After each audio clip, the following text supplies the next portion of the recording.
Well, I haven't seen the vice president's statement, but he's generally very accurate. I hate to say, look, I watched that yesterday, and there are a lot of different forms to it. But there was a woman screaming, "Shame, shame, shame, shame."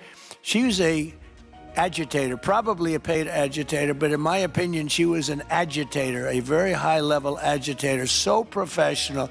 She wouldn't stop screaming. I said, this isn't a normal situation. This is a professional troublemaker, because you heard it and I had it. Now, I will say this, the news sort of turned her down, turned her off.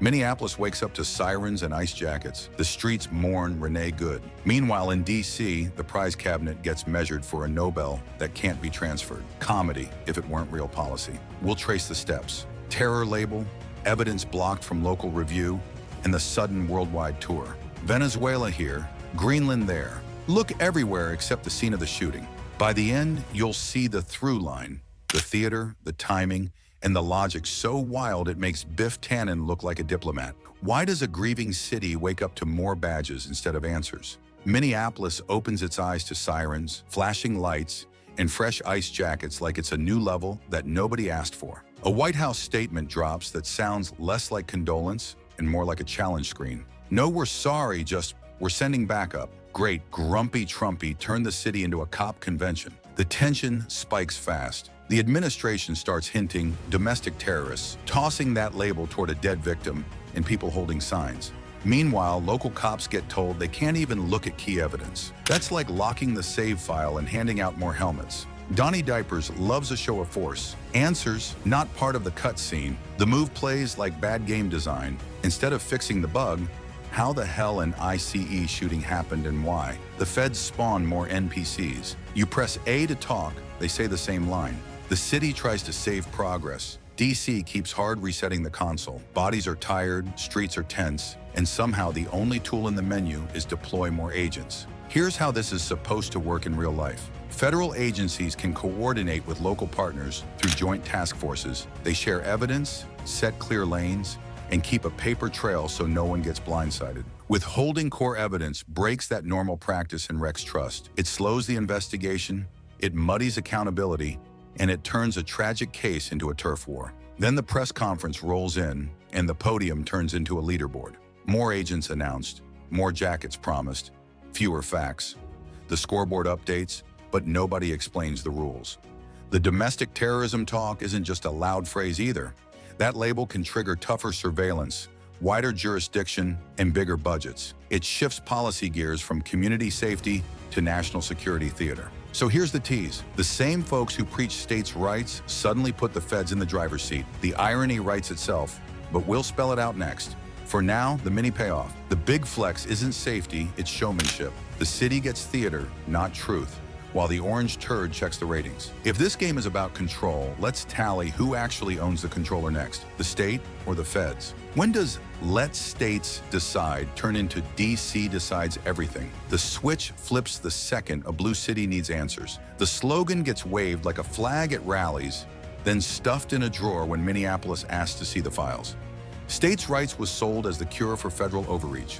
Local control, local wisdom, local solutions. That was the campaign drumbeat. Keep Washington out of town halls and squad rooms. Let mayors and police chiefs run their own show. Then Minneapolis happens, and the same folks who preach small government grab the mic, lock the cabinet, and roll in with extra badges. The vibe shifts from "trust your neighbor" to "we'll take it from here." Blocking local review while sending more federal agents is a simple translation. Centralize, don't collaborate. It's like borrowing your neighbor's car and then telling them they can't even look at the keys. Thanks for the help. Now wait on the curb. Here's the basic framework in plain terms.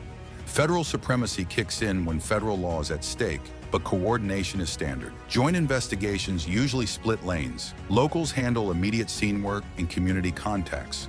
Feds handle interstate or specialized pieces.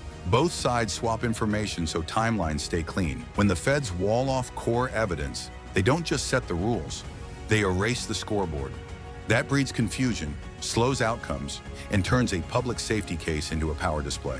And the law and order brand moves like a traveling roadshow. The spotlight follows ratings, not need. If the cameras love it, the convoy grows. If not, the tent folds and the circus heads to the next town.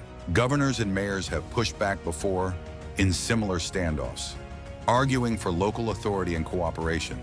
And those fights usually end with messy compromises, public statements, and no one fully happy. The only constant is the press podium getting more action than the evidence room. Notice the pattern forming. When the heat rises at home, the stage gets bigger abroad. If the local mess won't clean up, cue the grand tour. The contradiction isn't a bug, it's the brand. Sell states' rights at noon, seize the reins by night. If the local mess won't clean up, cue the overseas distraction reel. Greenland and Venezuela enter stage right. How do you make a shooting vanish from the headlines? You try to buy an island. The news jumps from Minneapolis chaos to a shiny foreign stage.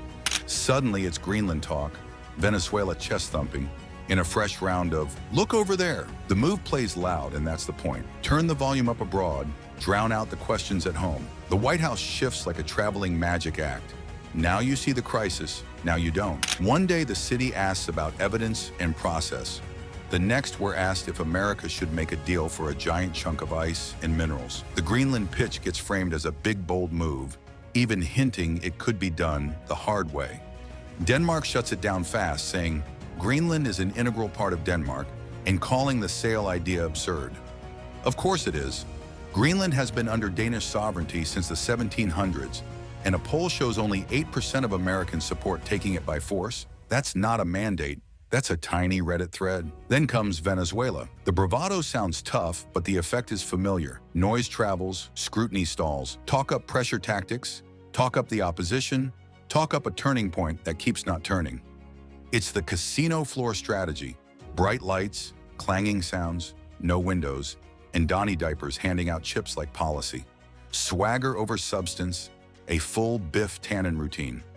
You don't need a plan if you own the PA system. Media timelines tell on the trick. Spikes in foreign chatter hit right after domestic blowback, like clockwork. Experts have a name for this: distraction politics. You flood the zone with spectacle, so the hard questions lose oxygen.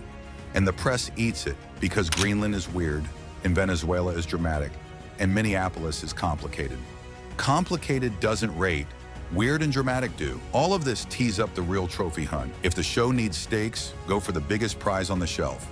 Hint at peace deals, hint at ending wars, and hold up an empty space in the prize cabinet like it's already reserved. The foreign sizzle works as cover. The home kitchen still burns. If the show needs a prize, what prize beats them all? Enter the Nobel plotline. Can you swap Nobel prizes like baseball cards? Asking for a former president who keeps checking the trophy shelf like it's a vending machine. The pitch goes like this: stop wars, make deals, wave some flags, and boom, hand over the medal. Bonus twist, maybe take the award someone else already got. It's the garage sale approach to diplomacy, with grumpy Trumpy digging for a shiny trinket. The chase gets sold with big claims about winding down conflicts and bringing troops home. Then comes the side talk about how a previous winner doesn't deserve theirs. So let's correct history. That's not how this works. The Nobel Institute's own rules lay it out. Once awarded, the Peace Prize isn't transferred and it isn't revoked. The committee keeps nomination records sealed for decades, and the decision stands. No swaps, no takebacks, no coupons, but the rhetoric keeps pushing for a shortcut. It turns into buy one, get 8 free logic.